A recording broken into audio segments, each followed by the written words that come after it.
Welcome, everybody, to episode 599 of Just Joshing. I am your host, Joshua Pentalaresco. I write stuff in podcasts too. And my guest is, if I'm being very honest, is one of my current favorite writers in comics right now. I think she's secretly a thriller novelist disguised as a comic writer. I'm not entirely sure if that's true or not. But this is Stephanie Phillips. She currently writes Harley Quinn for DC Comics.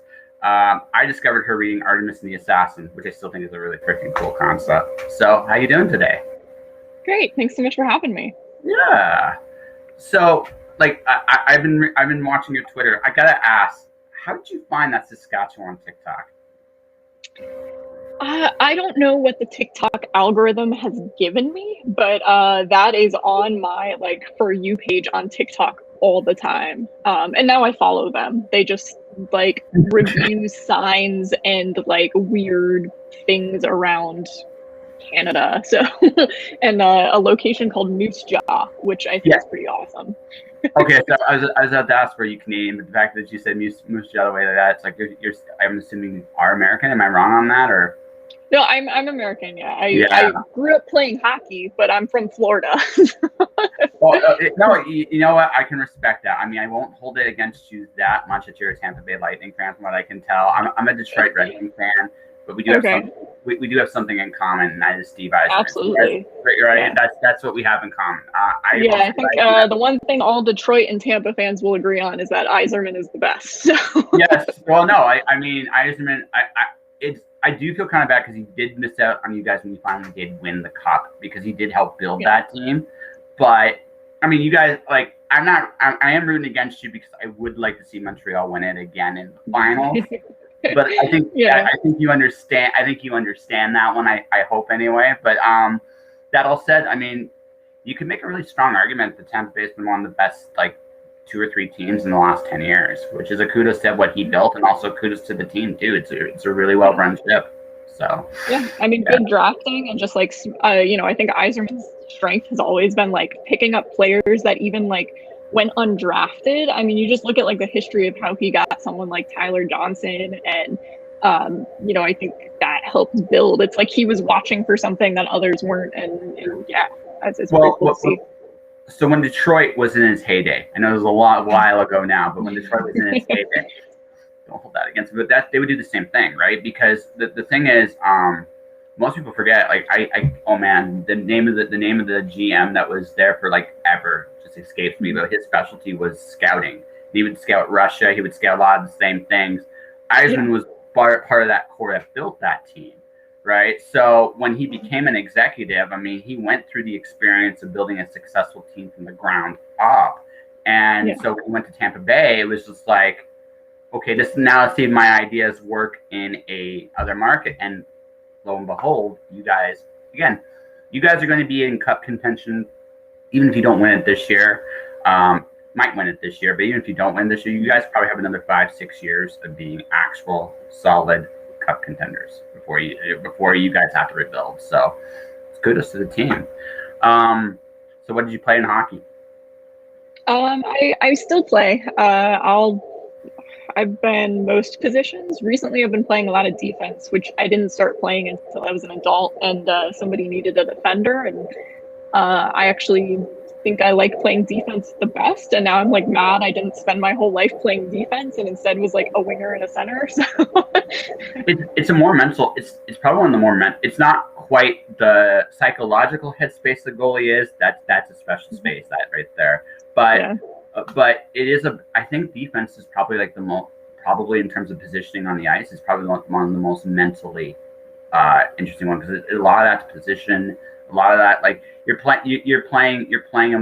analyzing your opponent a lot more, what they're going to try to do. So it's more of a chess game than, not saying that forward or center doesn't have definitely tactics to it, but the goal is simpler. I think with defense, you have to worry about a lot more. Your objective is to stop somebody versus going up front, which is that's cool. So you're professionally, or just friends groups, what do you or semi-professionally, what's no, I mean, I just play in beer league now. But growing up, I played when I went to college. My school did not have a women's team, but the men's coach was like really nice and understanding. Like I met with him and I was just I was like, hey, there's no women's team, but like I want to play.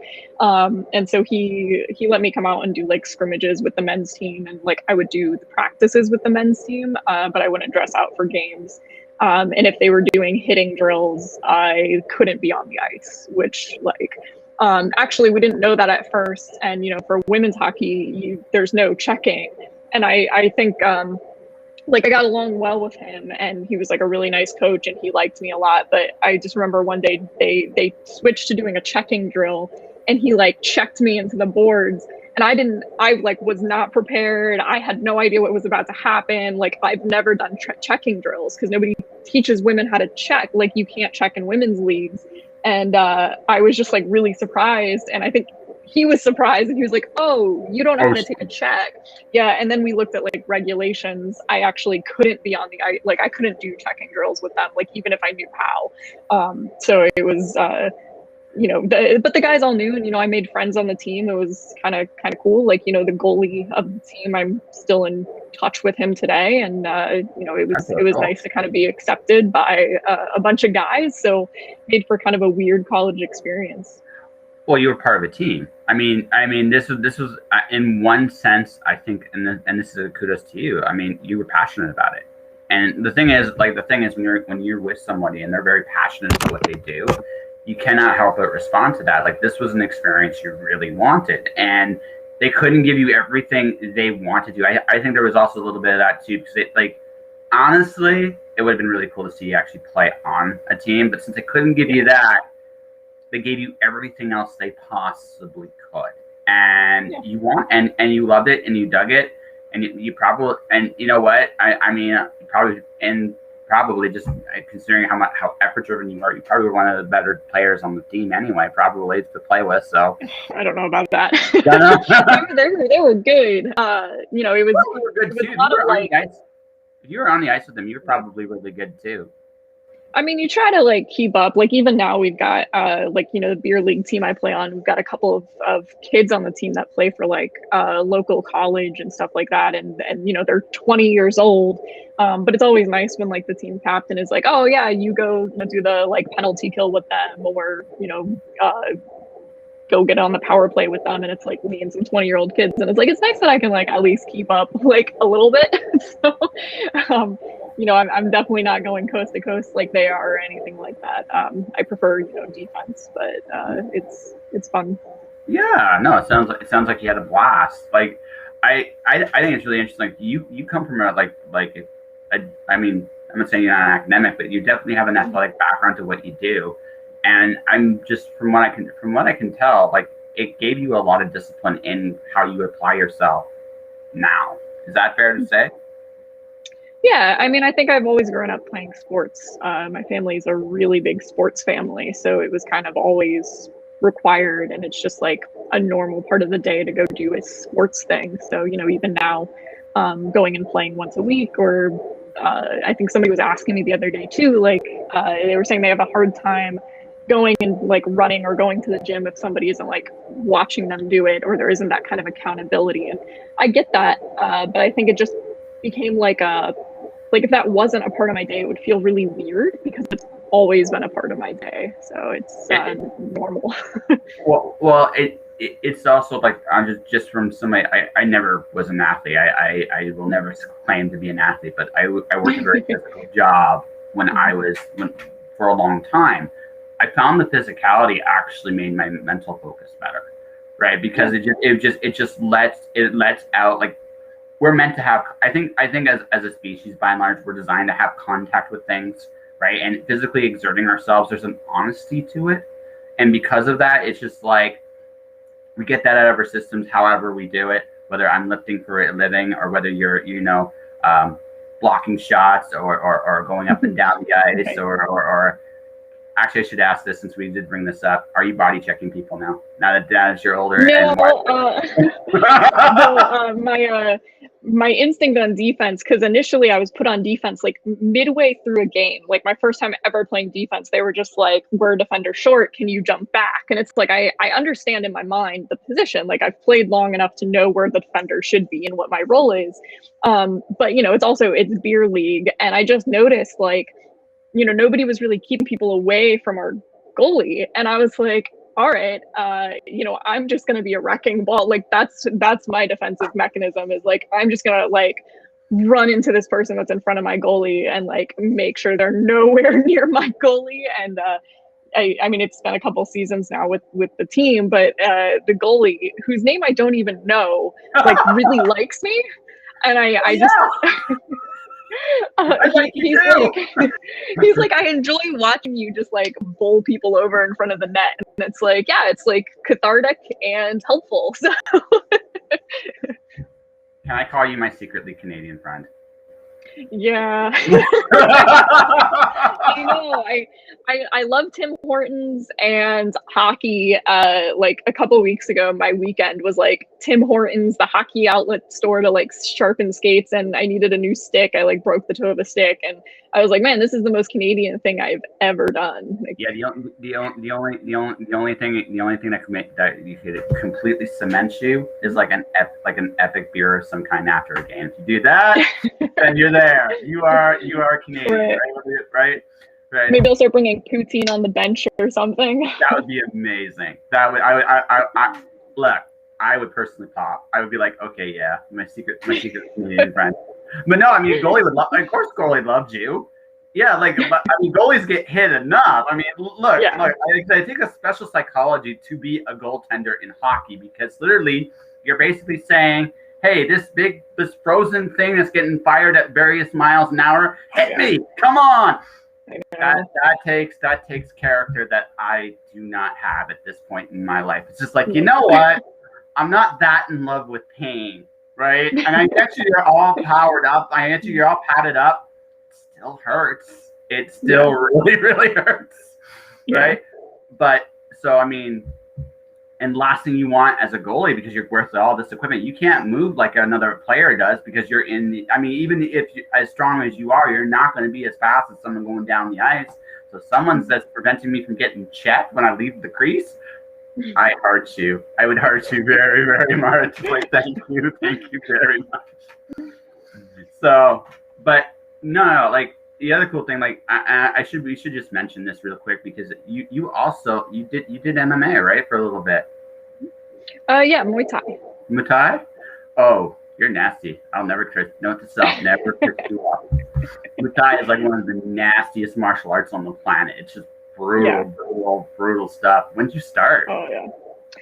I started in grad school. I think it was, after graduating, and like I was playing beer league hockey, but it wasn't the same level of competitive of like, even a scrimmage with the guys team in college was really competitive versus, and I get, it's definitely more like leisurely, going and playing like beer league, and it's still fun, but I wanted to still compete in something. And I'd always liked martial arts. I did, karate and judo. I've done some jujitsu, and I had always liked it. And I was like trying to pick which martial art I wanted to just like devote myself to.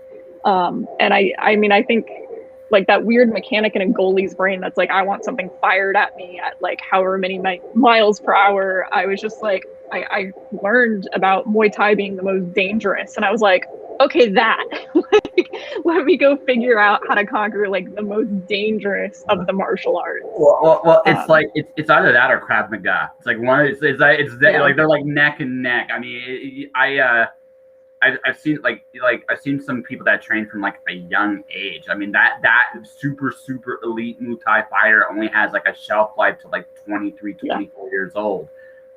Oh my God, the things they can do. It's like, no, like I will not, will not.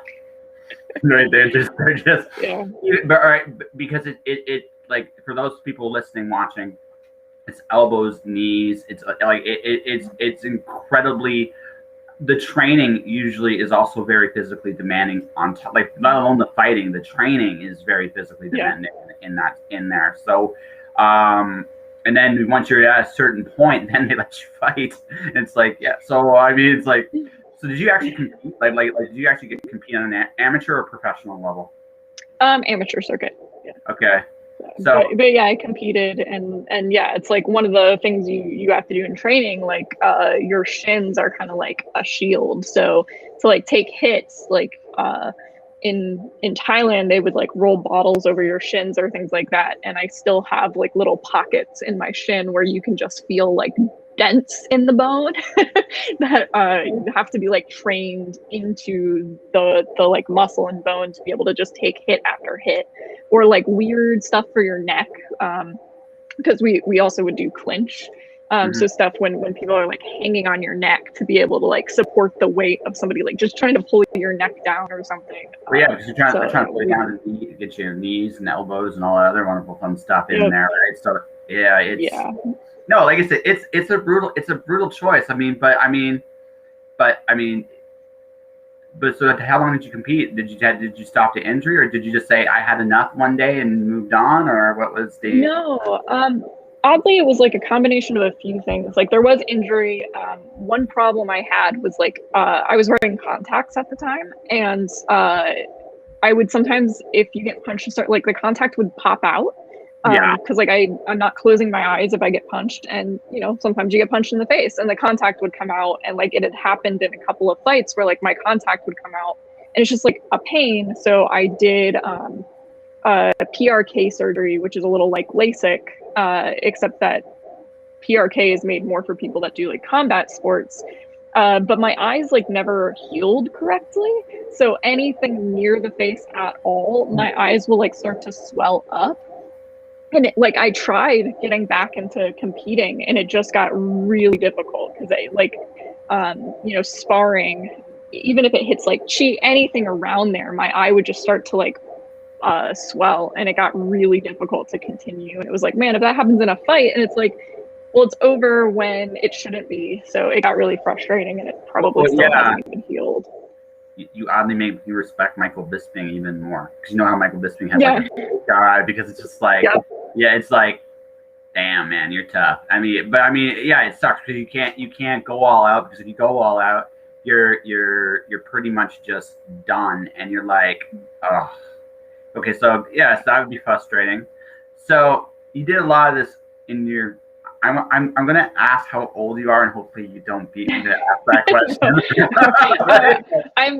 I'm 30. I'm almost the same age as Harley, who's like, I think this year is her 29th anniversary. So next year is Harley's 30th anniversary. Oh, nice. So you're not that old. I'm almost 40. So I mean, it just gives you like an example. Like you're still young. You can still do most of the things you did at 20. You still recover like you're 20. When you get my age, you can still do the things you did at 20. Your body doesn't always recover the same way, though. I mean, you can cheat that a little bit, but not completely. It's just like, but yeah, no. But no. It's so basically. Your younger days, you competed, you pursued, like, it sounds like you pursued a lot of passions, like the athletic passions. You also have passion, I can't remember the name of your Dark Horse book. I wish Butcher of Paris. Butcher of Paris. One of the things, and between that and Artemis, you have a fascination with history.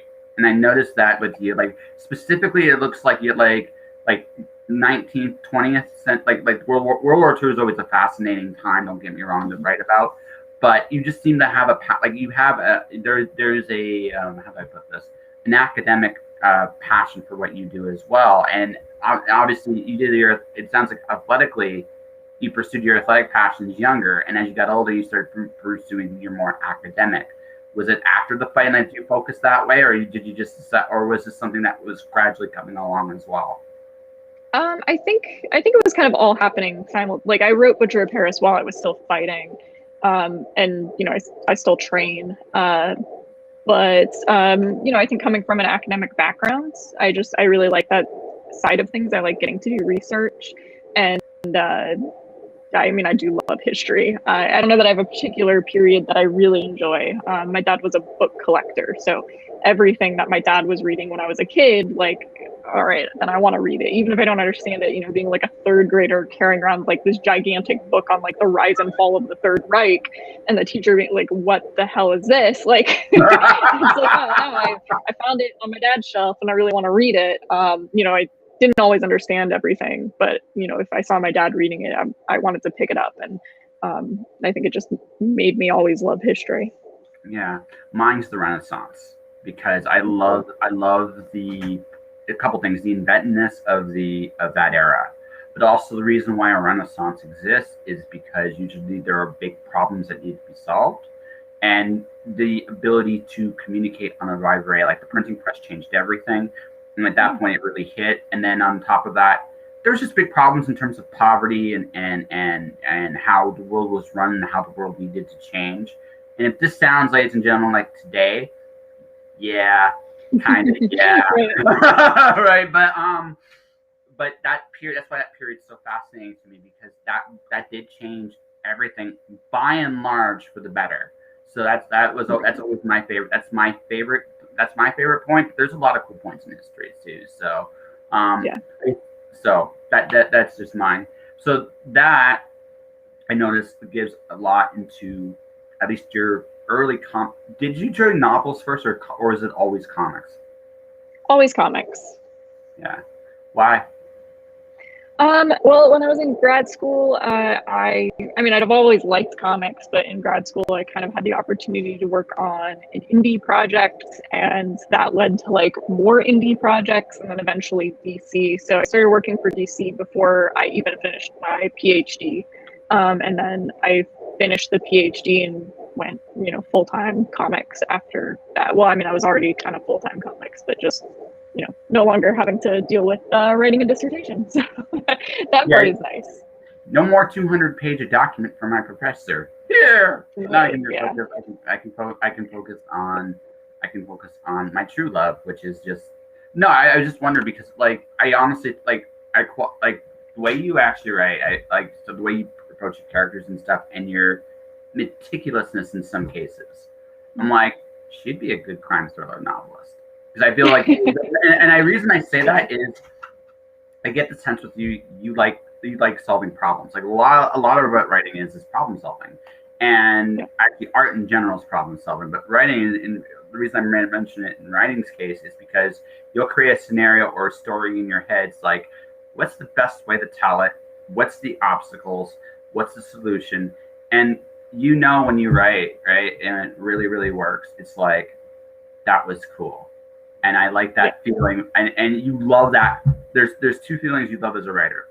That was cool moment you came up solving a problem in your stories, and when readers tell you you're awesome, right? Those are probably the best two feelings in the world, right? So, but I just, from what I could, like I said, you enjoy your problem solving, and that's why it's like, if you ever did novels, I feel thriller would probably fit you the best based on what Richard in Paradise, but also just based on the fact that it's like, she would come up with a really evil crime book. She would come up with something just evil, and it would be gloriously well done, but it would be like, like evil stuff. So absolutely, yeah. I love crime and thriller novels a lot. That's primarily, I think, what I read. Like, I read a lot of history, but writing so much and like reading so many comics, I actually find thrillers to be like really easy to just like sink into and try to like end my day with just this like whodunit murder mystery, or I don't know, something like that. It just kind of helps.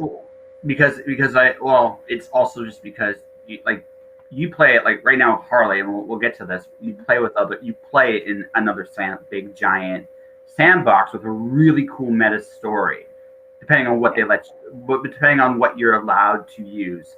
By the way, Plushy Grundy is awesome. I just gotta say, kudos.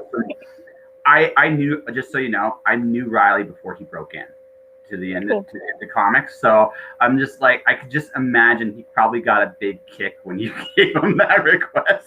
Like, can you draw that? He's like, I could. Yeah.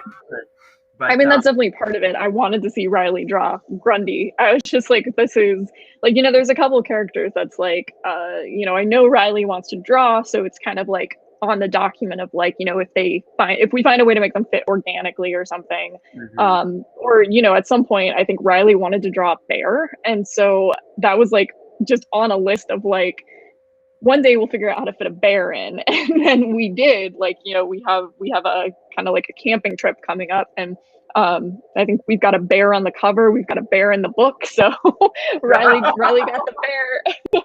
And same with like, I wanted a plush Solomon Grundy, which does not exist. Like, I've looked for it, I couldn't find it, and so I was like, all right, well then I guess this is on me to like will it into existence. And I told Riley, I was like, we have to find a way to fit a plush Solomon Grundy into the book so that we can like hope somebody. He'd be amused. Yeah. My personal like for DC thing I want to see Riley do, believe it or not, is Shazam, because I think Wonder Woman would be a close second, but I think Shazam first. The reason being, I think his style fits Shazam a little bit better than Wonder Woman. I'm not saying he couldn't do it, but I just think it fits a little bit better. But also, he does monsters so well. Like, he does, like, right? Him going the opposite spectrum and actually doing something, like, with a little bit more of a god meta would be, I think, a really cool contrast to what he normally does. I mean, Gotham City is really cool in that the city itself is a character. And you can, and honestly, like, if I were to do like Gotham City as like a mythology, it's kind of like an underworld, right? Where all these different monsters, demons, and gods kind of just hang out and cause all kinds of like chaos and mayhem. And that's the mythology of Gotham, and it suits him very well because he does monsters so very well. And so I mean, like, for me it would be I would love to see him go the opposite way, just to see what he would what tricks he could pull out of his sleeve, just to see it, see what he could do. But like, Ryan, like, you do character stuff, like you do. I think that's it's hard to compare your run to Jimmy Palmiotti because it's still very, very young, but your Harley's very analytical. Like, probably a lot more than a lot of iterations of her in the past have been. So, what was your approach to the character? Like what was the part that was like, this is me? What can I say about Harley that hasn't been said already? Right. I mean, I think obviously, I think some of this comes from what Jimmy and Amanda did, which is like this really highly verbal character who's going to think through whatever is happening. And in some ways, I think that that's one of my favorite elements of their run, but also one of the coolest parts about writing her is like, as a writer, you often have a rabbit hole that like you go down and then this thing doesn't make it in the book. But with Harley, it can all kind of make it in because her thought process is like, I think like most of us, where like our brain is kind of like a squirrel, like kind of running around. It's like Harley gets to say all of this. Like, you don't have to edit any of that back, where sometimes like on the few occasions I've written Batman, my instinct will be to go back through whatever Bruce is saying and cut down. like where can I take out words? Whereas Harley, it's like, where can I just add like a bunch more adjectives or like sidebars of like, this reminds her of this, and it just I think that's a lot of fun to write. But I also think that like one of the cool things that I get to bring of myself to Harley is just like some of the things that I have in common with her that I don't think we've seen from a creative team before. Just like Jewish, bisexual with a PhD. It's like, cool. There's like a lot of element to Harley that I think I really kind of empathize with, and getting to kind of play those up is a lot of fun, and letting her use that degree to chase those rabbits. So it's not just like a joke rabbit hole all the time. It's like, oh, here's the thing I read in grad school. And that's a lot of how my brain works. Like, working on something the last few days, I've had like a bunch of books from grad school that I'm going back through because they are informing what I'm writing. And that's really cool. And I think like that basis also informs the way that Harley views the world. And that's been, I think my favorite part, like, having access to like psychology journals and just reading a bunch of articles and seeing like what sticks and what we can bring in and have Harley reference has been pretty cool. So learning a new field. So I have a theory about you. If I'm wrong, call me on it. I have a theory about you. It's something I did. There's something else that you just the Harley thing clicked with me on. The cool thing also about Harley is she has this wonderful ability to surprise people because she can go either way. Like because of her very nature, she can be very silly. She can be very dark. Although honestly, she's not best staying in a dark place because she's not the Joker, and she can go there. Sometimes there is always a little bit of a monster to her, and it's there, but you don't want her to stay there. She's best when she's in a more playful place, but she's also kind of like, but she's also really good when she surprises you with her insights. Yeah. Right. You're right. That's the thing about her that's really, really, really fascinating is like when you see her fully project just how smart she is, how capable she is. It's like, holy shit, you're a badass. Like that. Like that's when Harley is at her absolute best. And where I'm going to branch this to you is this. This is my theory. I could be wrong. If I'm wrong, call me on it. You enjoy surprising people a little bit, like because you're right, and because I'm not necessarily saying like I don't have any preconceived anything about you other than the fact that you're secretly Canadian. That's the only thing for sure. That's the only presumption I have about you. But but besides that, right? If for some like I'm guessing in your case, you bust your ass, you do your thing, and you probably have dealt with a lot of people with certain preconceived notions about you, and you probably, like I said, there's probably a piece of you that like not necessarily shows this off, but just very quiet, like, no, I'm not this at all. This is like I'm this, I'm this, I'm this, and I'm this, and although maybe not in those words, I'm actually a badass. Here you go. Like this is who I am, and yeah, and you don't like again. It's not necessarily like you're going to go out of your way to do that, but it's just one of those things. You just go out like, you know what, that box you put me in doesn't fit me, and that's. I get that impression from you. You love subverting those boxes with people in real life, and Harley can subvert that box in comics as well because again, she's in that unique space of she's not a hero exactly. She's not a villain. She's actually, if I were to put her, she might be DC's best anti-hero. Yeah, no, absolutely. Yeah, I think that's really fun about her is, getting to have a character who's probably one of the smartest people in the room at any given moment, but most people wouldn't think that of her. You know, they'll expect the joke, and she's kind of okay with you expecting that from her, because if you expect that from her, then you probably won't anticipate whatever's coming next. And, sometimes Harley doesn't even know what's coming next, but the fact that she gets so many different options or so many different ways she could go with, whatever's happening is, I think, really, really fun. I mean, it makes me love writing her, and also just kind of getting to tap into a sense of like, Harley's age, I think my age too, like being a millennial, getting to kind of bring in this weird, like, existential crisis of like the pandemic is really interesting. And like, what does that look like to her humor? Like Harley has now been through some really traumatic stuff with the Joker, with Punchline, moving back to Gotham. So like, how does that manifest and even like change the humor that she's using has been a lot of fun to just like do like dark humor and get to like change it up a little bit and show how her education, how smart she is, will also influence her wit. And that's a lot of fun to write too. It's interesting, like anyone that's got kind of had, I think, like experiences like her it wouldn't hit her the same way. It just wouldn't, like there wouldn't be, I don't think there'd be any fear, there wouldn't be any like, it wouldn't hit, because honestly, someone that's already kind of looked death in the, like anyone that's had the Joker or the boyfriend regularly look death in the face as a regular thing. It would right. So I don't know that like the idea of like dying to a disease would really rattle her. I think more though that she actually would be really good helping people accept that fragility though, because it like because the thing is like, one of the biggest things about this time, we all have this theory we're invincible. We all do. The truth of the matter is we never are. Life is, even at the best of times, very fragile. And that reminder of that, hey, one day we're going to die.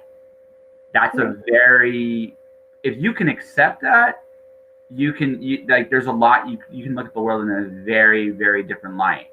But getting to that acceptance, especially in a situation where maybe people aren't ready to have that little conversation with their mortality, right? That's probably that's the existential terror, right? We all know we're going to die. We know this consciously. We're not meant to walk away from this. But that hit of, but we also have this little thing of hey, I'm invincible. I can do Muay Thai, and I'm gonna kick ass in Muay Thai. And I was really there's a certain yeah, I can get hurt, but I'm kind of invincible until that first kick in the shin. And you're like, what the hell did I get myself into? Right, right. And same thing, during this, this is my second apocalypse. My first one was much more personal. And so when that happened, it was so this time it's for me, it was how can I be more creative, kinder, stuff like that, because I've already kind of made peace with my fragility. So, but for everybody else, it's oh my gosh, we're fragile. Right. Mm-hmm. And I think because she is a psychologist, that'd be that would again, you're right, Harley. I'm not.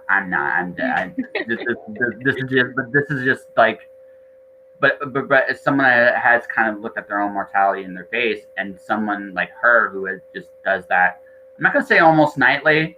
Some of her shenanigans are far more harmless than others, depending on the day. But I mean, yeah, she dated the Joker. I mean, that's a that'd be a harrowing reminder on a day in, day out basis. So yeah, no, absolutely. And I mean, I think that makes it more interesting. What is she afraid of? If it's not jumping out of planes, if it's not throwing punches with Batman, I think part of our series is trying to find that, finding the vulnerability or the fragile elements of Harley that are there, and also coming out of something like Joker War, where she almost died. I mean, she still has the scar on her neck, and a part of our costume design is made to cover the scar. That's something we're going to deal with. Why does Harley not want to show the scar to the world? What does the scar say? Why is she hiding it? What happens when she sees that scar and has to face that herself? Like you said, that is a reminder of mortality. And if this is a character that will jump into a burning building, out of a plane without a parachute, try to kill the Joker, whatever she's doing, I think we found a moment in Harley's life where she's reanalyzing things and almost picking a new path, and also having to face a different kind of fear. Yeah. So, okay, I'm gonna go backwards, and then we're gonna go forwards and kind of wrap up, because I want to take too much of your time today. But I did have a couple thoughts. Okay, so people don't necessarily make the decision, I'm going to do comic books. There had to be a story somewhere where you read where you said, this is what I want to do. What was it for you? I don't know that there was. I don't think I ever thought about comics as this is a career. I grew up reading them. I think the first thing that I collected in its entirety was The Long Halloween. Until that moment, I had just been buying whatever Batman was on the cover of. But Long Halloween, I think, was the first arc where I was from start to finish, I'm going and getting I'm reading all of it. So that's cool. But I don't think I ever looked at it this is a career possibility. I didn't know anybody in comics, so it was never something that was on my radar. But I knew somebody that was in kind of collectibles business, and they were going to conventions. And while I was in grad school, I helped out at a convention for some extra money, and worked for the convention. And I met a lot of people that worked in the industry, and that's when it clicked, oh, there are people behind the thing that you that do this professionally. And one of them had told me why don't you do this? And I was like, because until this one moment, I didn't know that this was a thing. Like, I didn't know, like, my brain had just never leapt beyond like the book sitting in front of me. Like, I mean, I guess I thought about artists, like I had art books, I was collecting that, but I don't think I was really thinking about what it looked like to create it. And yeah, it just kind of like that piqued my interest of like, I don't know, why am I not doing it? I am interested in going a more creative path after graduate school. Like, I didn't want to be an academic and be a professor. I didn't want tenure. I didn't want to go through the process of tenure. So yeah, I kept in touch with some the comic creators I met. I met other comic creators and just kind of learned as much as I could from them, and then went and made my first indie book was for Black Mask, and then Dark Horse and Aftershock slightly after I was working for them. And yeah, I think all of that really helped kind of propel towards Harley and some of the other cool stuff I get to do with DC. Well, yeah. Like, the thing is, like, you have a track, like, you like, I mean, your track record is very impressive. Like, what you've accomplished even prior to doing Harley. I mentioned Artemis, we mentioned Butcher in Paris, but Red Atlantis, I really enjoyed that. I think, honestly, the twist you did at the end of issue 2, to date, is still my favorite piece of writing you've ever done. because you set that up. And I actually, so I sent my review column, the first comics for that series next week. And I mentioned this. You played that expectation so perfectly.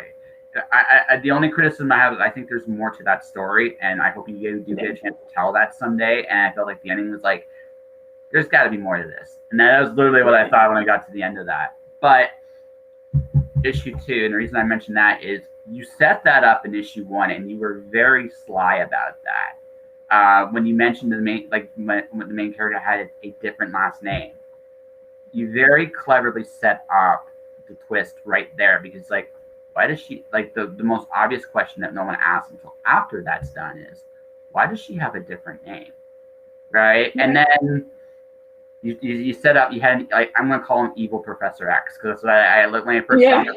So you remind me. It's like, this is Evil Professor X. He does his thing, and he does his little thing. You see what's going on, and she's like, oh yeah, and the other thing he did too, when she got hit with whatever that wave was, she shrugged it off. Whereas nobody else did. She shrugged. That was the other thing you did that was really smart. And then you do the backstory. You think you play with the expectation of the damsel in distress kind of deal, and then you literally by the last page take a giant dump on it. But you did that. But you started that in issue 1, and you did that so well that when you get to that piece, it's like, that's good. And then it's like, you set me up the whole way. Yeah, that was I think one of the weirdest writing experiences, and I mean that in a good way, like getting to work with Jan, who initially created the Red Atlantis universe. Jan is a former Russian operative who has defected to the US. And like, I mean, he's fascinating. He has another book with Aftershock as well that's a little bit more biographical that will be coming out. It was just announced, I think, last month, so I can't remember when it's coming out. But it's really, I think, going to be super interesting to get to hear more about his story of coming to the US. And you know, I know there's some articles and things like that on CNN. He's been interviewed about it a lot, but I think getting to see a more creative take that is driven by him is going to be really cool. So I'm excited about that. And yeah, like you said, we definitely hope to make more Red Atlantis and kind of continue that, because the universe, as he has set it up, I mean, it's massive. Like, there's so much to continue exploring. Yeah, it's the only thing I said, because when I got to the end of issue 5, it was like, this isn't over. Like, that was literally the impression I have, is like, this isn't over. This feels like a start of something. I don't know what, but it feels like a start, right? Yeah. And because that's the only thing. It's like it's the only thing I really didn't like. It was like, you did a really good family drama story right up to the very end, and it was like, there's more. That was literally what I said. But then from there you did, hey, that's Anvu. This is Stephanie, right? She writes stuff. She's really good at it. I just complimented her on like actually, we should ask. Like, we're gonna wrap this up about 15. But before we like, of all your indie stuff, I'm making you choose your children. I'm sorry. Like, because I do like I know this from my own self. Like when I complete projects, I learn from them, and when I go to the next project, all that stuff helps me get better. Yeah. So, of all the stuff you've done outside of Harley to get you to that point, what series prepared you the most? I think, and what like what has each series taught you? I mean, I feel like Butcher of Paris was really something that was important for me to tell. And, you know, I think the important thing while going through that story is like you can look at the time period or the serial killer that's operating during World War II and Nazi occupation of Paris. But at its core, I was telling a story about a father and a son that are trying to navigate the occupation, trying to navigate the fact that the Nazis have infiltrated his job and he's a detective and now has to figure out, like, is this thing that he's working on Nazis? Is it a serial killer? Like, he doesn't know what it is. And his right hand is his son, who's a law school student. And, you know, they're both trying to navigate some of the most horrific events in human history together. And so there are moments like, you know, talking with the artist to kind of put that forefront while the other story, like the story of Paris, is going on. Stuff like, you know, them getting to talk to each other, and the father, you know, while going through clues with his son, will turn to his son and like fix his bow tie or something. And like, you know, at no moment does he stop being a dad, even when he's being a detective or, you know, somebody that's trying to fight against the Nazi occupation. He's still a dad, and it's about navigating that with his son. And I think for me, that was like the most interesting component to telling the story. I also, you know, I think Butcher of Paris is one of the things that kind of helped get work, you know, at DC. I know that's something that people saw, and I was invited to kind of do some stuff for DC after that. So for a lot of reasons, I think that was an important book for me, both in terms of the story and where it kind of led to. Sounds like also like, so there's this like thing, and I heard this advice once where it was like, write the story that only you can tell, right? Because of the nature of the story, Butcher in Paris, she has an essay at the back where it talks about like her own connection to the story in particular. But it's also probably everything you've done up until that point. Is that like, it's the most personal of the stories? It's like, this is the one only I can tell. This is the one only I can do because of that, how you connected to it? Maybe. I mean, I did, you know, I think I did a lot of like learning about my own family history while working on it as well. You know, a lot of the victims were Jewish, and I wanted to make sure it didn't turn into like murder porn, and really make this about the victims. So in issue 5, you know, the end of the book, instead of being dedicated to what happens with the serial killer, the end of the book is really dedicated to at least the known victims of him instead. So that was kind of important for us to make that change at the end, where it's like not this like, here's the execution, but here's a focus on what matters about the ending of the story. And I think some of that I guess comes from a personal experience too, getting to meet Elie Wiesel, who used to work at Eckerd College, where I initially went. I didn't stay there, but getting to kind of listen to him speak before he passed away about his time, you know, the Holocaust, and writing about the Holocaust was really interesting. So definitely, you know, pulling in a lot of that. Yeah, well, no, it sounds like a very personal thing. So, like, are you still doing like 5-ish? Like, are you? I missed Nuclear Family, unfortunately, but are you still doing stuff with that Aftershock and that afterwards, or are you now more focused on DC?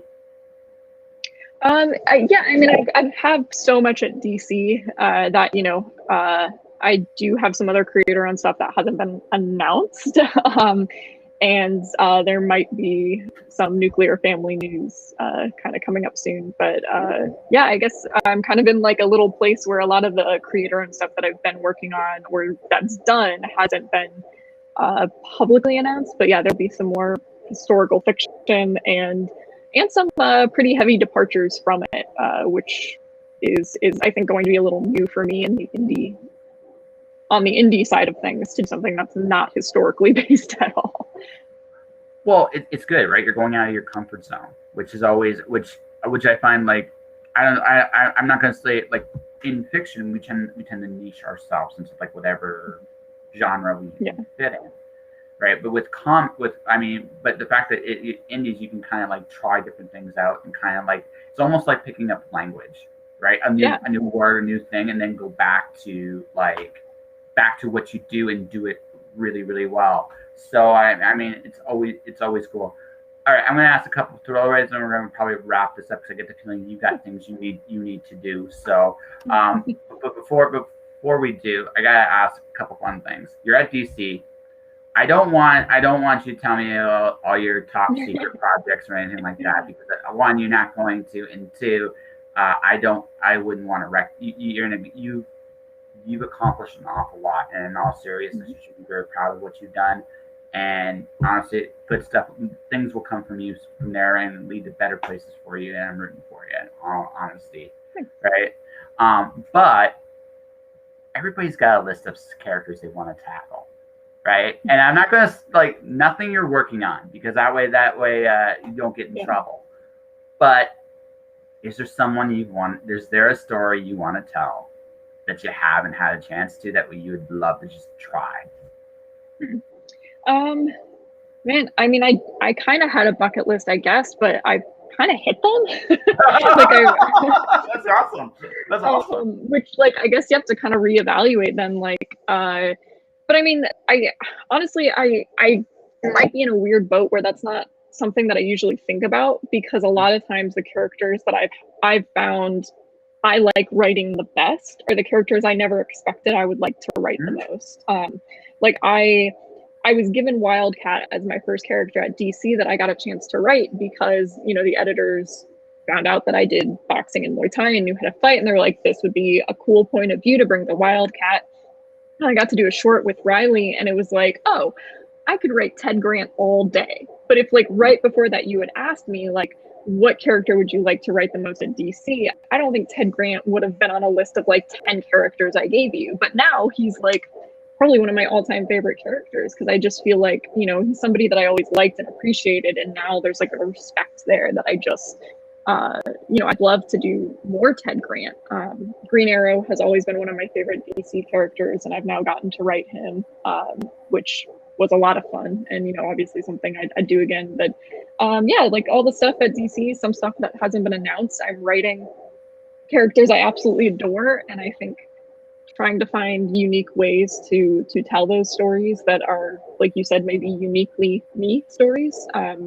Continuing with more Harley stories. We've got so much Harley coming up, and lots of stuff we're doing with her that I hope will be well received. I mean, I guess on the Marvel side too, I haven't done work with Marvel, but I didn't come to Marvel until later. Like, I was always a DC fan growing up, but I came to Marvel a little later in life, and I just I fell in love with like Laura Kinney, and I really like street level. So my favorite writer that besides, I love you, Terry Moore. Oh man, Sophie Campbell. I enjoy. Sophie Campbell is a big one. But the crowd likes your response to more Harley, as you can see. But another person was Tom Taylor. I love his Wolverine run. Like him as Laura. Like, I loved Honey Badger and Deadpool, when Deadpool has to sometimes be the adult, was absolutely hilarious. I love that run. Yeah.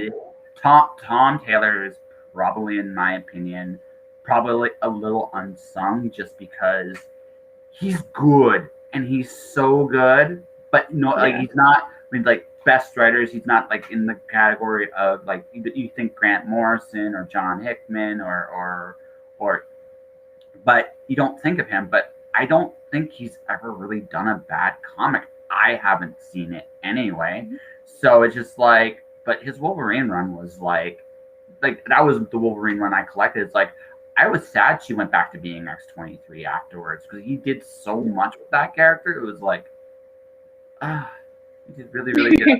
All right, why would you go back when you had like a run that good? And I also really loved his X-Men Red. I thought that was such a really good. Let's be honest. Up until X-Men wasn't necessarily the best book to read for a while, but his run was like, this is an old school X-Men book, right? Jean Grey's Professor X, and she had a good foil that was very Magneto-like. It was like, he's really good. He's really, really good. Yeah. But yeah. Laura Kinney. So who is that'd be that? Yeah, I think you'd have fun with that. Anyone else? Anyone else? No, I mean I think I find a way to like almost every character, and there's very few that I wouldn't at least give a shot to writing or trying to figure out. And I think I take to some better than others. Like I definitely think Harley ended up being just like an unexpectedly good fit for a voice that I wanted to give a character, and so I'm happy about that chance. The image of her smacking person with that hammer with the joy on her face was the most terrifying thing I'd ever seen. I saw it because it's like, did that with a smile. That's a terrifying. Like if she was totally terrifying. So yeah, I think we have an interview here. What do you think? Yeah, awesome. I appreciate you having me on. Well, I'm happy I was cool enough to have you on, right? So, so everybody, this is my secret Canadian friend. Like she's secret. Like, I'm sorry, I'm gonna call you that every time now.